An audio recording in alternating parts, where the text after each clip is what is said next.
మన ముకుందాలో Christmas and new year offer విఏపై ఫ్లాట్ 10% తగ్గింపు. వివరాలకి సంప్రదించండి. జై శ్రీకృష్ణ. ఆండాల్ తిరువడిగళే శరణం. ఈరోజు 2 పాసురాలు శాత్తుమరై పాసురాలు అని అంటారు. మంగళాశాసన పాసురాలు. ఈ 2 పాసురాలలో కూడా గోపికలు స్వామివారిని చేరటం, గోవిందా అని ఆనందంగా 3వసారిగా కీర్తించటం, అలాగే ఆండాల్ తల్లి మనందరి తరపు కూడా ఫలశ్రుతిగా చివరి పాసురం తనకి ఎలాంటి ఫలితాన్ని ఇచ్చారో, మనందరికీ ఎవరెవరైతే తిరుప్పావై పాసురములను సేవించారో వారందరికీ కూడా అటువంటి ఒక ఫలితాన్ని ఇవ్వమని ఆండాల్ తల్లి స్వామిని ప్రార్థించటం, తనకెలాంటి ఫలితం ఇచ్చారో మనందరికీ కూడా అటువంటి ఒక విశేషాన్ని అనుగ్రహించమని ఆండాల్ తల్లి ఒక చిన్నపాటి వార్నింగ్ లాంటి రిక్వెస్ట్ చేస్తుందన్నమాట. కాబట్టి అది చూద్దాం ఈ 2 పాసురాల్లో ఈ విషయాన్ని. సిట్రం మళ్ళొక్కసారి చెప్తున్నాను, ఇది తమిళ భాషలో ఉండేటటువంటి పాసురాలు కాబట్టి మామూలుగా తెలుగులో పుస్తకాలలో ఇక్కడ సిత్తుం అని ఉంటుంది, కానీ తమిళియన్స్కి ఇట్లాగా తా ఉండదు, సిట్రుం అని ఉంటుంది. కాబట్టి ఆ అక్షరాన్ని అలాగే పలుకుతాం. ఏమండి అలా పలికారండి, ఇలాగే కదండి పుస్తకంలో ఇలా ఉంది కదండి అని మీరు కంగారు పడద్దు. తమిళ భాషలోని ఆ అక్షరాన్ని అన్వయించుకోలేని వాళ్ళు సిత్తుం అని చదివేసేయచ్చు అని మన పెద్దలు ఆమోదించి ఉన్నారు. కాబట్టి సిత్తుం అని కూడా చదవచ్చు.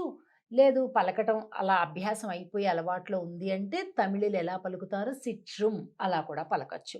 మీ అవకాశం, 2 దోషాలు కాదు.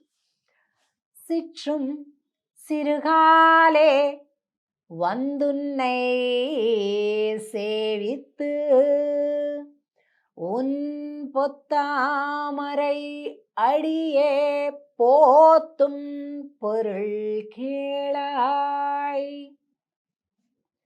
பெத்தம்மே இத்தண்ணும் குலத்தில் பிறந்து நீ குத்தேவல்யங்களை கொள்ளாமல் போகாது. இத்தை பறை கொள்வா நன்றுகான் கோவிந்தா. எத்தைக்கும் ஏழேழு பிறவிக்கும் புந்தன்னோடு தோமேயாவோம் உனக்கே நாமாட் செய்வோம். மத்தை நங்காமங்கள் மாத்து ఏలోరెంబావాయ్.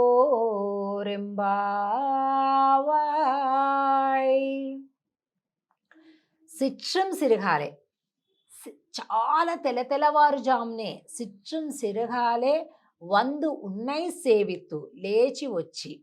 అంటే చలికాలం కదండి, ఎట్లాంటి వాళ్ళకు కూడా కొద్దిగా చలికాలం పొద్దున్నే లేవడం కష్టం కదండి. అయితే అదేదో మనం ఒక దీక్ష కానీ వ్రతం కానీ ఏదైనా కమిట్మెంట్ ఉంటే తప్ప, అలాంటివేమీ లేకపోతే మాత్రం 7, 8 లేవడం అంతేనండి. చలికి బాగా ముడుచుకొని దుప్పటి తీయకుండా బాగా గట్టిగా ముడుచుకోవటం, వెచ్చగా పడుకోవటం ఎవరికి ఇష్టం ఉండదు కనుక అలాగే ఉంటుంది.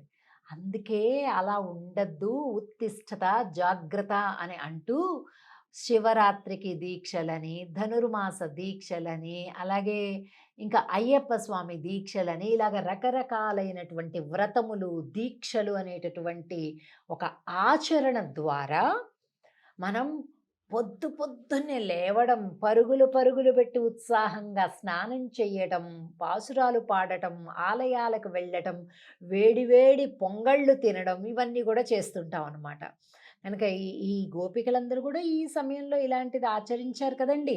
అందుకే సిట్రం సిరుగాలే వందు ఉన్నై సేవిత్తు, నిన్ను సేవించుట కొరకు వచ్చాము. ఉన్ పొత్తామరై అడియే పోற்றும் பொருள் கேளாய். పొత్తామరై బంగారు తామరల వంటి మీ 2 శ్రీపాద పద్మములను ప్రార్థించి సేవించి విన్నవిస్తున్నాం. వినండి స్వామి. అంటే స్వామి యొక్క తిరువడి తామరలు అంటారు. అంటే స్వామి యొక్క శ్రీపాదములు అన్నమాట. ఆ శ్రీపాదములు తిరువడి తామరలను సేవిస్తున్నాం. பெத்தம் மேய்த்துண்ணும் குலத்தில் பிறந்து நீ குத்தேவல் எங்களை கொள்ளாமல் போகாது இத்தை பறை கொள்வா நன்றுகான் గోవిందా.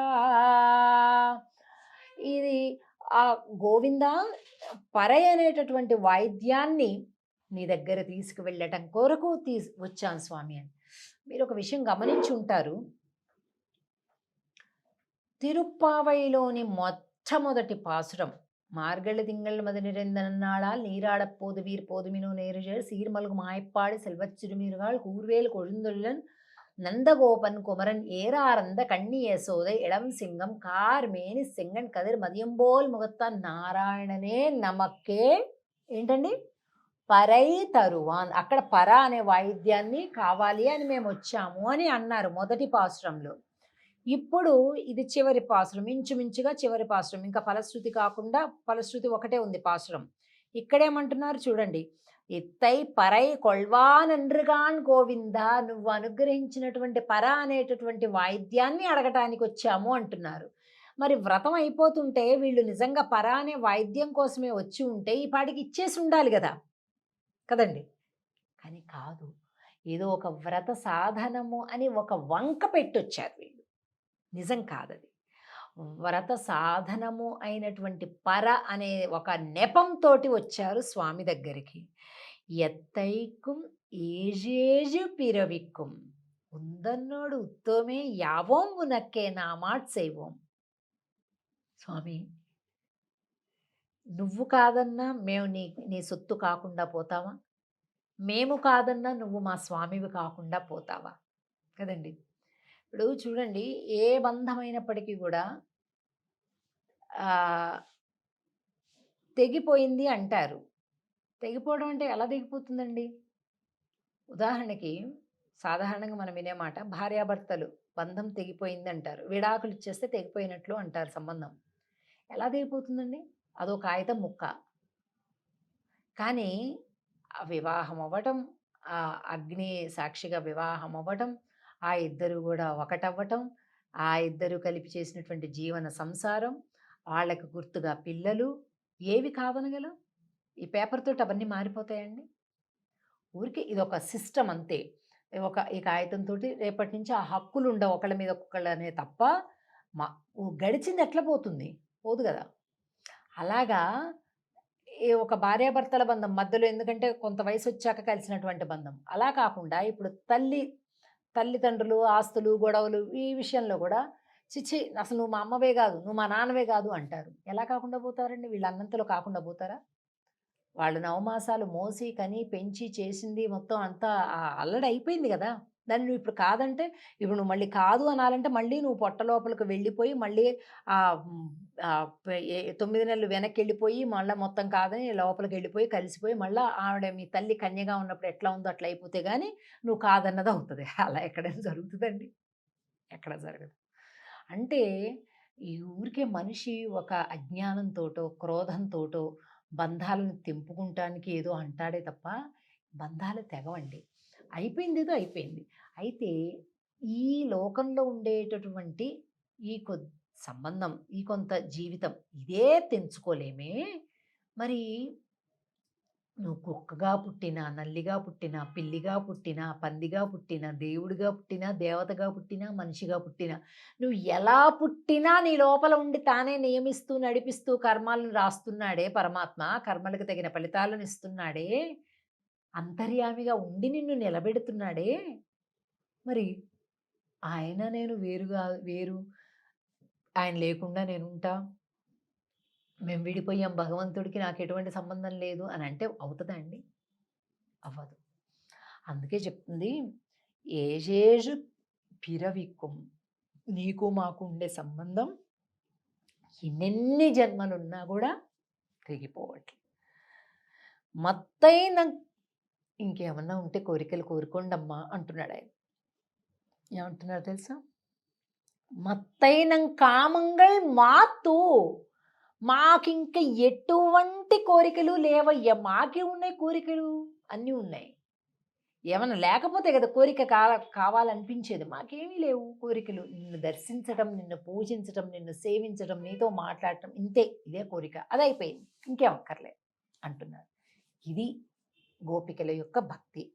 ఇక తర్వాత ఉండేటటువంటి 30వ పాశురాన్ని, ఇప్పుడు 29 చెప్పుకున్నాం. ఫలశ్రుతి 30వ పాశురాన్ని కూడా ఇదే రోజు, ఈ రోజే విన్నపం చేసుకుంటాం. దాన్ని కూడా చూద్దాం.